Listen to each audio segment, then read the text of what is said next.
Welcome, welcome, welcome, everyone, to Lead, Grow, Deepen. I'm your host, Shannon Carroll Washington. You guys are taking the time to sit with us this week. I'm super excited because, as you can see on the screen, we have an all-star lineup of people to come speak to us. This is in partnership with our Build ERG. I don't know if you guys have been to a Lead, Grow, Deepen. I know it's been a while since I've been here, but with Lead, Grow, Deepen, we lead with inclusion, we grow diverse representation, and we deepen our partnerships through diversity, equity, inclusion. And how do we do that, you ask? Through our ERGs. ISS Guggenheimer is a company of belonging. We have some great resource groups. If you are a part of ISS and you want to be a part of these ERGs, please, please, please scan this QR code to get connected. I see you guys in the chat. Our fearless leader of diversity and belonging is joining us from Toronto. I see all of you guys. Oh, we got some San Antonio, Dallas in the house, Atlanta. You guys, welcome, welcome, welcome. I'm so excited to see you guys. Again, being a part of our ERGs is easy. There's great events happening. Valor actually this week is having a really awesome event. Like I said, there's events that are happening, and I put small text on this on purpose because I want you guys to scan this QR code to get connected with our ERGs.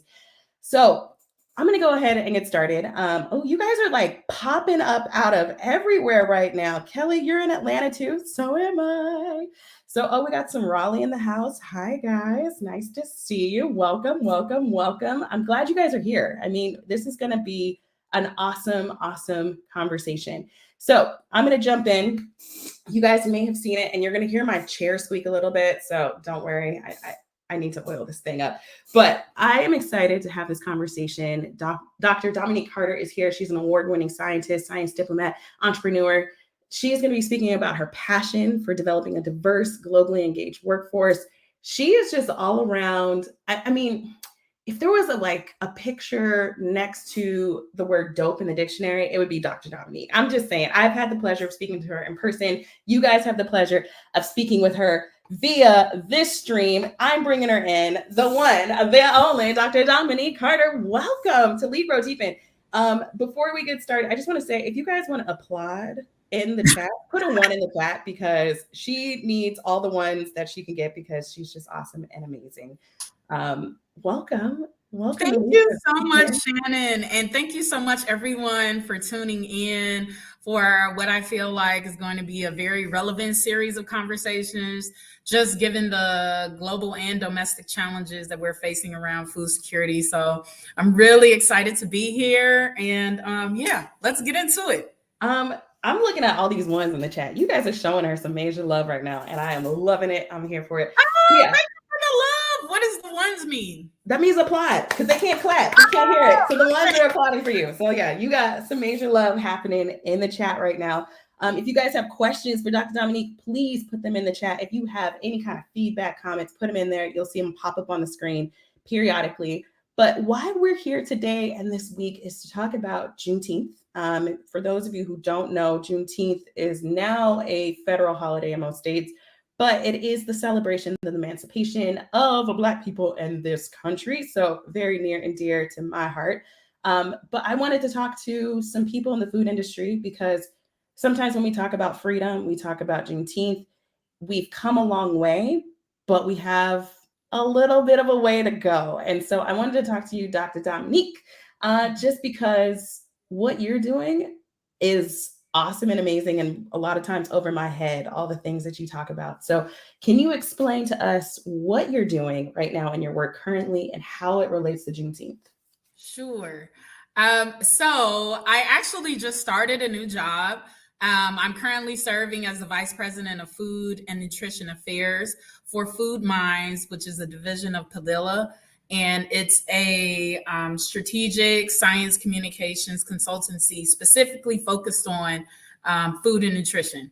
And so this is a really exciting opportunity for me, because it is a build upon from the work that I recently completed during my tenure at the White House, which partly focused on food and nutrition security issues, but also agricultural sciences more broadly.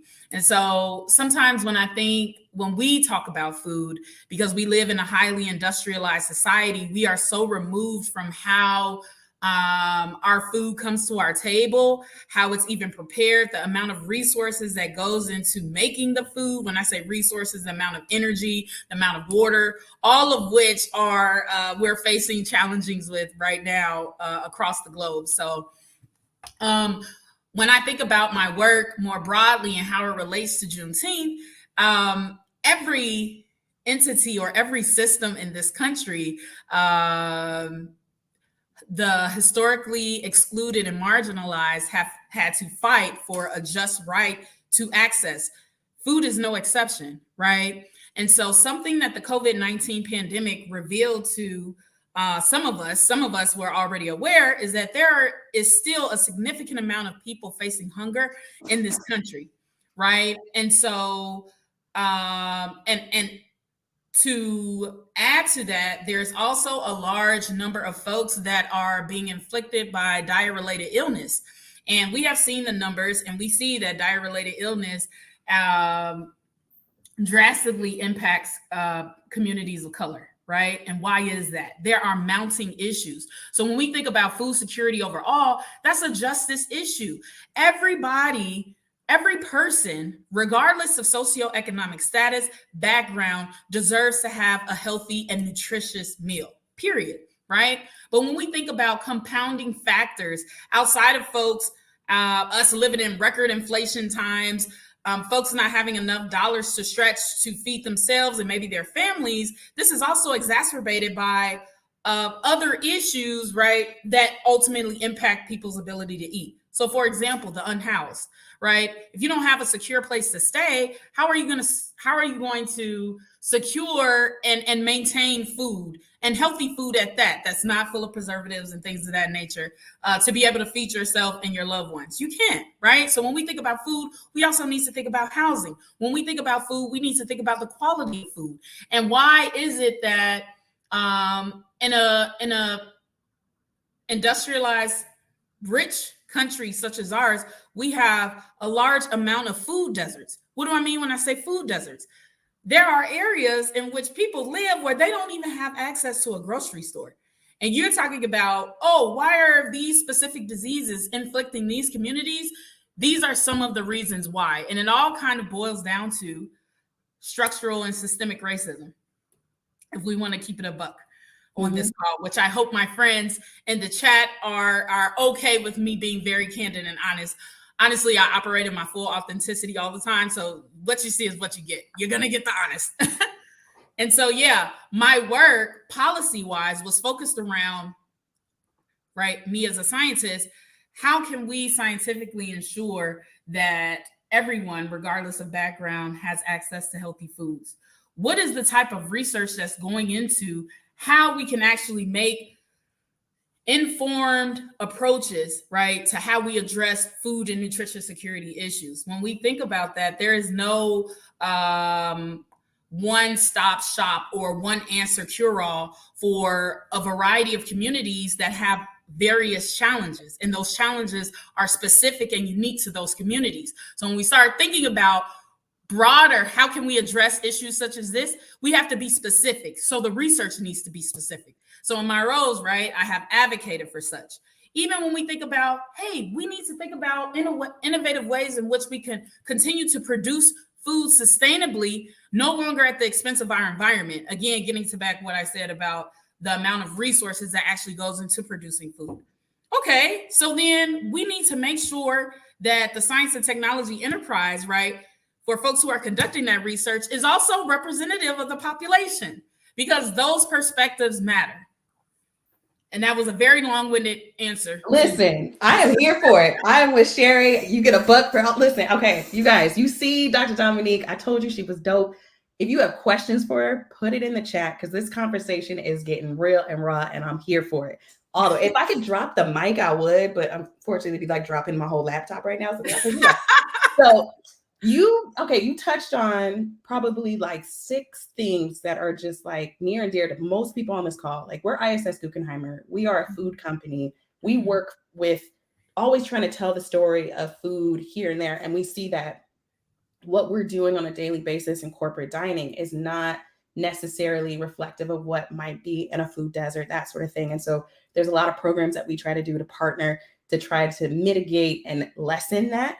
But the things that you were talking about when it comes to like access to food and the diseases that happen, a lot of that has to deal with awareness, right? Like you said, COVID-19 was a thing that made it become right here in somebody's face. But this is something that's been happening for so long. Correct. I'm interested in knowing, with you and your scientific background, like how do you bridge science with like policymakers as well as the people that are struggling with it? Like, I feel like you as a communicator, you have a way to communicate from all levels of where the issues are. Like, how do you develop that? Okay, so I think I will answer this question in two parts.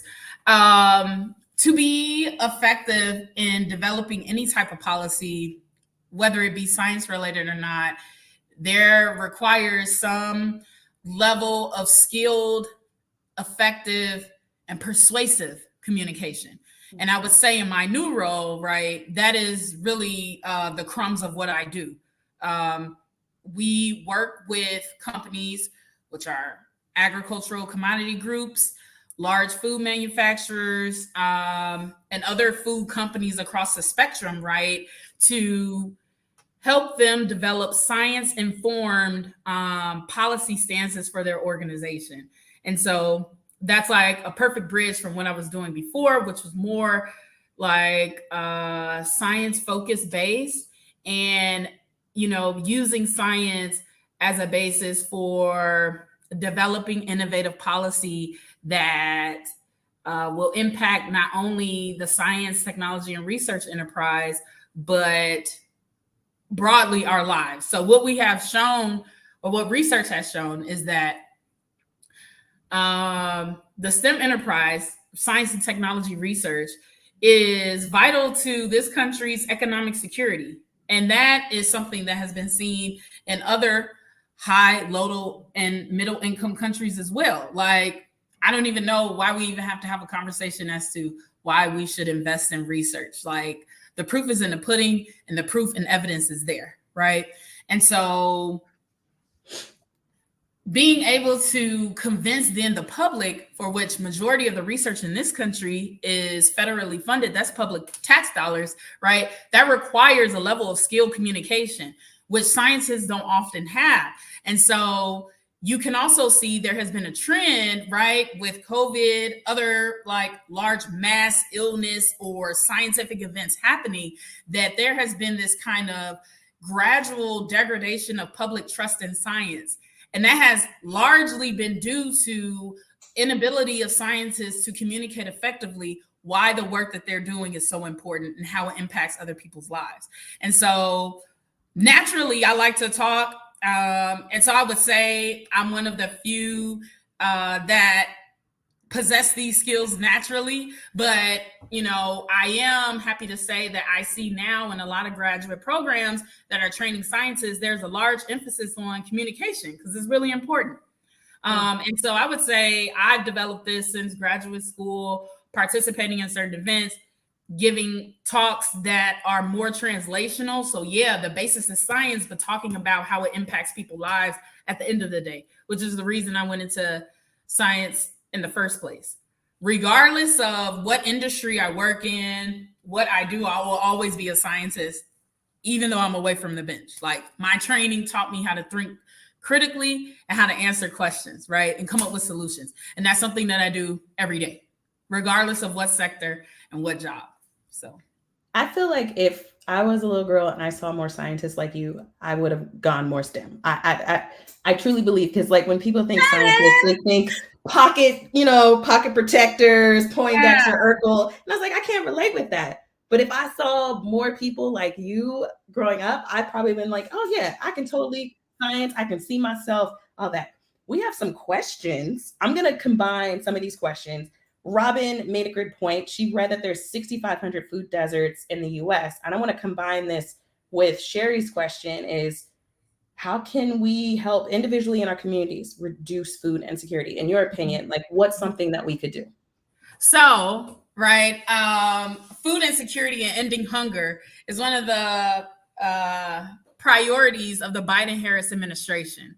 Last year, I had the privilege to work with several colleagues to plan the second White House Conference on Hunger, Nutrition, and Health. Okay, as a part of that, we engaged the public. We held a variety of listening sessions by region, by sector, by whatever. We wanted to hear from the public. What is it that you all are experiencing as it relates to diet-related illness and hunger? What opportunities do you all see for partnerships between the federal government and state government, community organizations and private sector? What opportunities do you all see exist? How can we help facilitate this? And so thank you all so much for these questions, because there is an open slot right now. If you go to health.gov or just Google White House Conference on Hunger, Nutrition, and Health, there is a prompt for you to share ideas. There is a toolkit for you to be involved, for you to educate your community, maybe even partner with an event that's going on in your area where you can learn more about community organizations and or companies that are addressing these specific issues in communities. It's really going to take kind of a whole of community approach.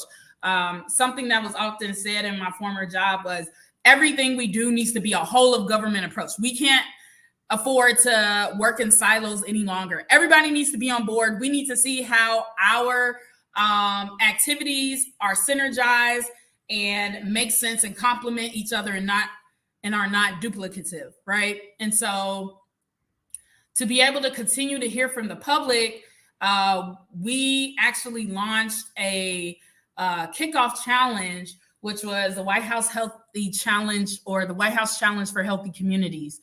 And so there you can actually submit a commitment in relation to one of the pillars of the conference, for which improving access and affordability for food was one, right? Reducing diet-related illness or integrating nutrition and health is another. Enhancing food and nutrition security research is another. And you all can submit your ideas there and find out how to be more involved. But that is something that's direct, right? It is directly related to a federal effort that's trickling down to the state level. And then there is a list of organizations that currently have activities going on that you all can find more information about and see how you all can work with them if they are in your area. But thank you so much for these questions. It will literally take all of us. But if we really want to get down to the nitty gritty, what needs to be done, right, is dismantling the system. And how we do that, I do not have an answer for, but sometimes I worry because the work is so heavy and it's so necessary and so relevant right now, where it's like, regardless of the progress that we've made, I sometimes wonder if we're putting like a Band-Aid on a gaping wound, right? Versus like irrigating and cleaning that wound out, packing it with new stuff, you know? But that is a conversation for another day. We only have 30 minutes here. I mean, listen, we have like 5 more minutes to keep talking. You guys, I'm telling you, we can bring you back for like the full hour. Clearly, one of the things, and I've noticed and I've experienced this firsthand because I've met you in person. You can fill a room with so much, and it's always a breath of fresh air. I'm going to share this quote that I've seen in a lot of your interviews as I was going through and researching all the things. Yes. Be bold and never minimize yourself for the convenience of others. Yes. This is you in a sentence. You guys, like, the fact that you're here right now and sharing your time is amazing. But can you elaborate on this when it comes to food insecurity, when it comes to stepping out and being bold? Like this statement says so much. There is no one solution for solving an issue such as vast as this one, right? Something that impacts us, that has impacted our ancestors, that will impact those that come after us. It's so necessary now to not even think about how you may be perceived, whatever type of idea that you may have. Oh, maybe somebody's already doing this. Maybe somebody's not. And it's worth bringing up. And if somebody has information and has done due diligence on it, that's great. But please don't stop coming forward with ideas. Something that this resonates so personal with me and something that I share with people that I mentor is that there are so many times and so many spaces that you occupy that you may be the only one, or you may be one of very few. And sometimes you feel the pressure to assimilate and try to fit in. And I reject that vehemently and wholeheartedly. Like, all of these spaces, whatever space you exist in, whatever challenge that you are trying to address, right? It requires your full authentic self, okay? There is no cookie cutter answer for any problem, really, but something that is large and as vast as this requires a variety of perspectives. And how you are, the way you think, and the way you look, and the way you talk, all of that is necessary, right? To develop solutions that are relevant for any and all communities that are present, right? And so I just want to encourage anybody and everybody on the call who may be feeling some type of pressure. Maybe I'm too much. Maybe you're not enough. Like, and it's okay. You won't be everybody's cup of tea, and that's totally fine. And that's something that I feel like I really learned in my late 20s and owned in my early 30s. And I love it here. I love this space. Yeah. All right. So we have about 5 minutes left. So you guys get these questions in while we still have Dr. Dominique Carter. One of the questions, and I think you kind of answered it from round away, but one of the questions I'm going to ask everybody in this series is, what is the issue that keeps you up at night? So the issue that keeps me up at night is food. Something that we don't talk about often enough, or I don't think that is widely discussed, is, even our healthy foods, like fruits and vegetables, are different in terms of nutritional content from how healthy they were 10 years ago. And that's a result of climate change. So soil health is an issue, right? How we actually grow crops and the soil that's required to do so is different as a result of the changing climate. And so how do we then account for the difference in nutrition density, or how nutritious our fruits and vegetables are for future generations? What does that look like when we think about a healthy plate makeup? And it says, 50% of your plate needs to be filled with fruits and vegetables. Okay, that was 50% when our fruits and vegetables had a specific nutritional quality, right? Now that we don't have that, is that more 70%? Like, these are the type of conversations that I wish were being had around the dinner tables. And it's nobody's fault, right? We have to do better with public and consumer information and education when it comes to nutrition. And so this is not even what I'm technically trained in. I am a chemist, microbiologist, and bioengineer by training. I entered agricultural policy via biotechnology. And I am so happy that I've arrived here, right? Because the issue is so relevant now. And so when I think about kids who come from where I come from, whose families don't have enough to make it to the end of the month, and these kids are hungry at night, like, how can that be? And what can we do about it? Yeah. That's something that keeps me up at night. Whew, girl, we could have a whole conversation. So as we wrap up, and the only reason I'm wrapping this up, because I promised you it was only going to be 38 minutes of your time today. So as we wrap up, what are you doing for Juneteenth? Because this whole conversation series is about Juneteenth. What are you doing to celebrate on Monday? So on Monday, my good friends at Black Gov Tech, which is an organization that promotes Black professionals in the technology industry that work for the federal government, serves as a community to provide mentoring opportunities for advancement. They are actually hosting a Juneteenth brunch lunch. So people can come in, stop and have a meal. I've been invited to come and give some opening remarks with a couple of other women in the tech industry, folks in the tech industry. And they're doing that in collaboration with another organization called Textgiving. So I guess this Textgiving organization hosts these Juneteenth brunches because Juneteenth is a federal holiday. And I live in Washington, D.C., so, majority of the city will be off. Awesome. I kind of flashed it on the screen for everybody else, but if you are celebrating Juneteenth, maybe you've never celebrated before, read about Juneteenth, visit the African American Museum, enjoy good food. And when we say good food, the theme of your food, make them red. Red velvet cake is delicious. Yes. Drinking something in red in color, Also, you can attend, like Dominique Carter, Dr. Dominique is a local celebration. I think there's a big festival in my city. And then you can also support Black-owned businesses. So we are at time for today. I just want to thank you, Dr. Dominique. You guys put ones in the chat to thank Dr. Dominique for in 20 minutes, the gems of conversation that you dropped on our heart and on our mind are amazing. I think this is just the start of a conversation. This is definitely not the end of a conversation. I think if you're watching this on replay and you didn't have a chance to ask a question live, please put it in the comments. I can try to get it answered for you. But we've had such a great time. Like, you made this 30 minutes went by like that because you're just amazing and I love you and you are just, yes, all the things. Thank you, Shannon. Ditto. Okay.